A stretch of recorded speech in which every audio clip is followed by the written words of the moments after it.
Our message tonight will be presented by Dr. Mrs. Amarachi Uriako. So let's give her our undivided attention, and may the Lord lead her through in Jesus' name.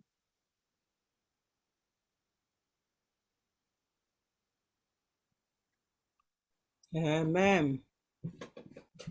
Good evening, everyone. I need you to open up your mic and greet me back, please. Good evening, everyone.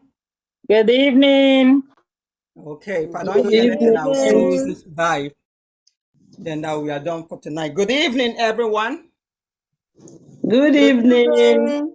Okay, great. Sounds better. All right. All through the week, we have been hearing about some of the health messages from Ellen G. White. And the book that we've been reading is from the Ministry of Healing. That's the book that we're using. And we've been hearing about our physical health, some of the health principles, according to Ellen White, how we're going to help ourselves physically, and also some of our diet that we need to eat to feel better and prevent diseases. So tonight we're going to diverse to something else. We're going to talk about our mind, how it will affect our body.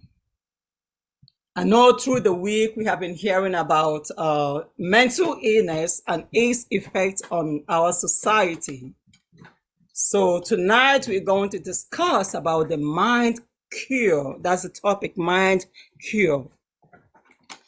How do we cure our mind and prevent it from having a negative effect on our mental health? How do our feelings, our thoughts, our perception affect us negatively? And what are those biblical ways, as suggested by Ellen G. White, that will help us maintain a healthy mindset that will focus on Christ and Christ alone? So basically, we'll be dealing with the psychological aspect of mental illness and how it will connect to our health.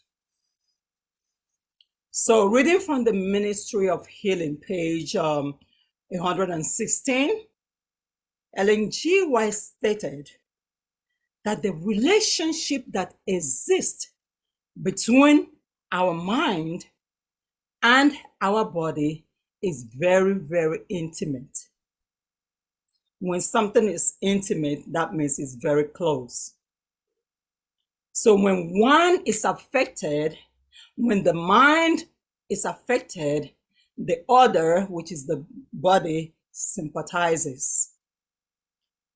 She further noted that the condition of our minds affects our health to a greater degree than we realize. She said that many of the diseases that we suffer today directly or indirectly result from our mind depression. So emotional reactions such as grief, anxiety, discontent, remorse, guilt, and even distrust, not trusting somebody, all tend to break down our life forces and invite decay and eventually death. Diseases, she said, are sometimes produced and aggravated by the imagination of our minds.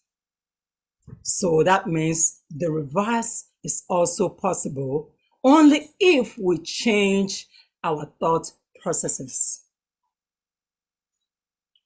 She said that courage, hope, faith, sympathy, gratitude, love, and even praises promote a healthy mind and prolong our lives.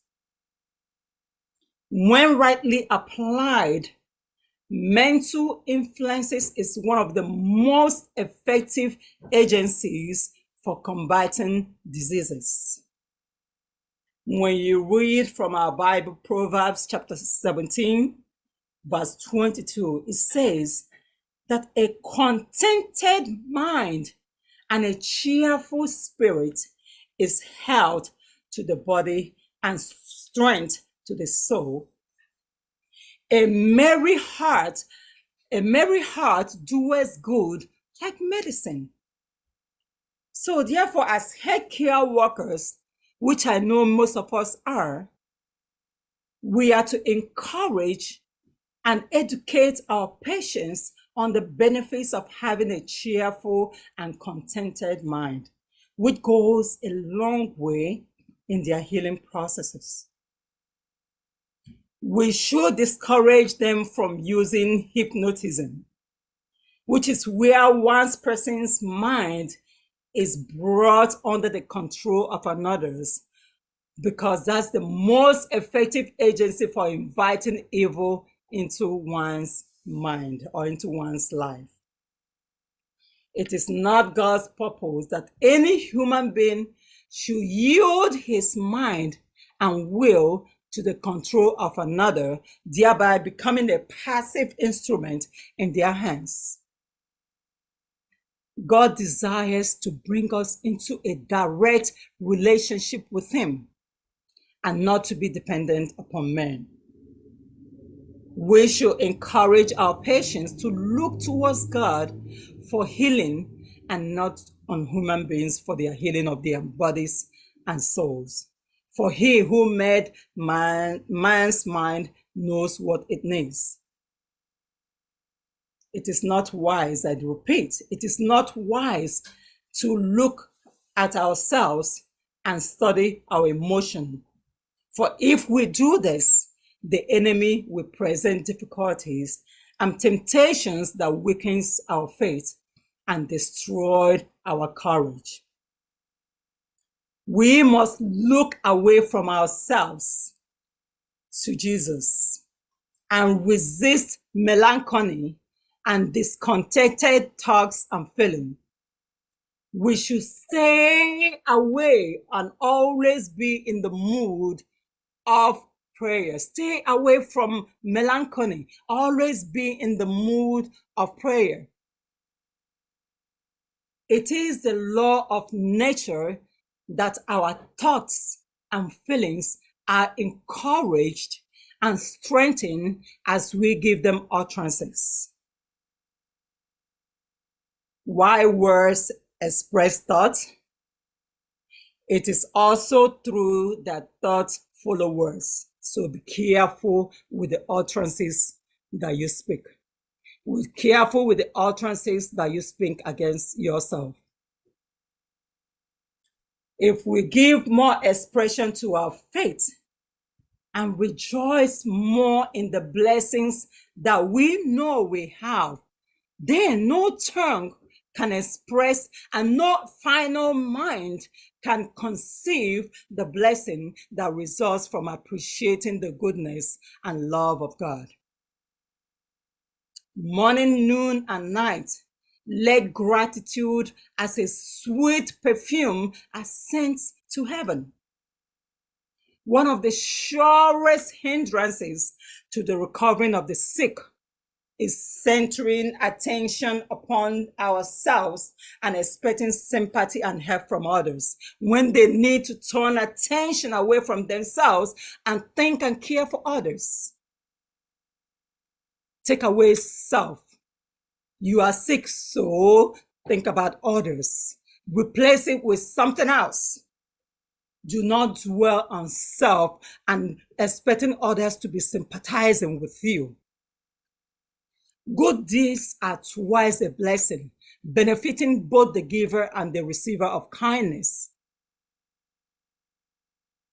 The consciousness of right doing is one of the best medicine for the diseased bodies and mind.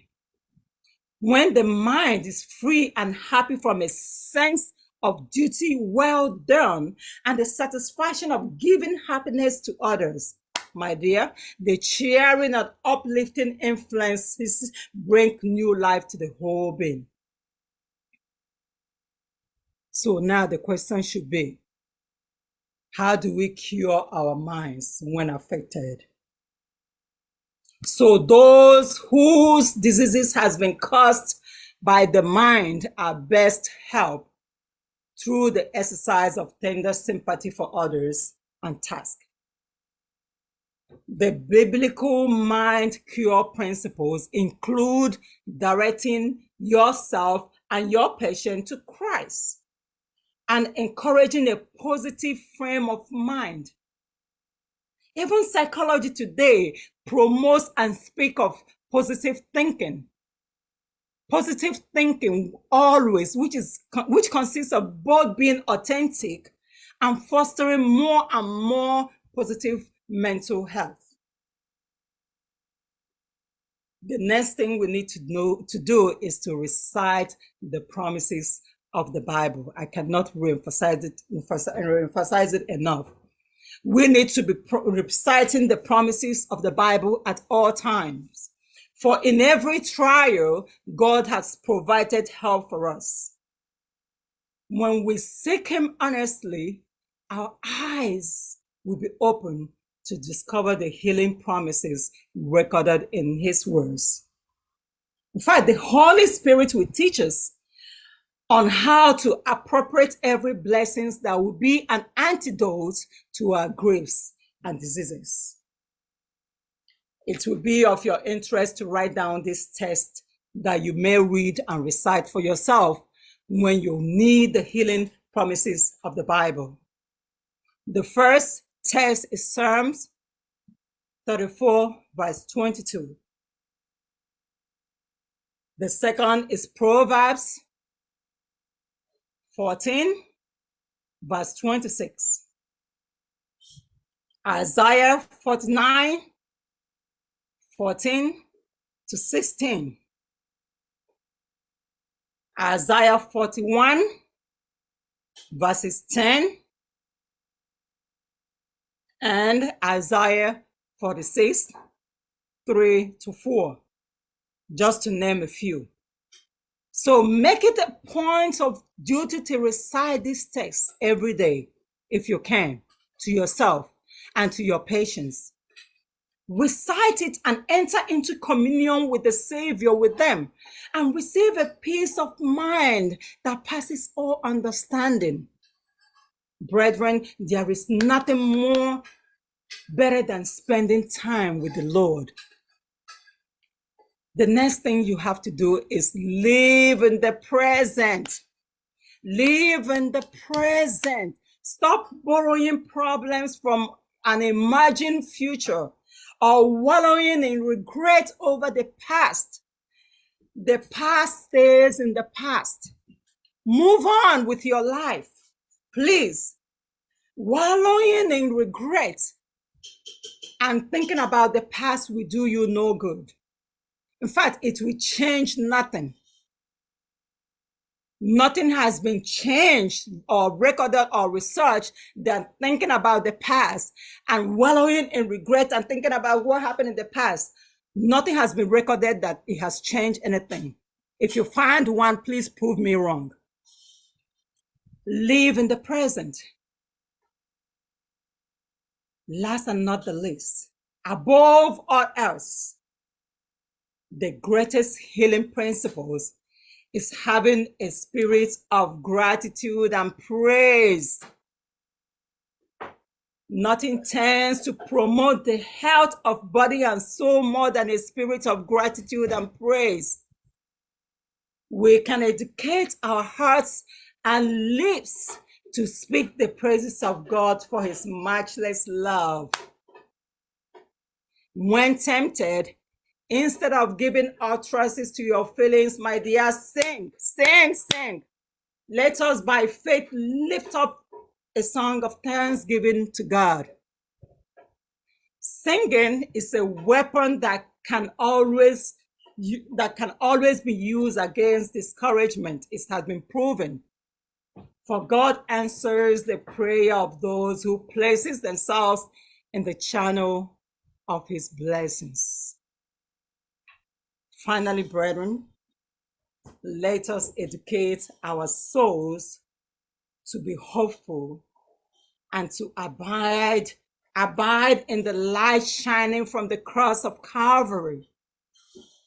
Never should we forget that we are children of the heavenly King, the sons and daughters of the Son of the Lord of hosts, and that it is our privilege to maintain a calm repose in God and let the peace of God rule in our hearts.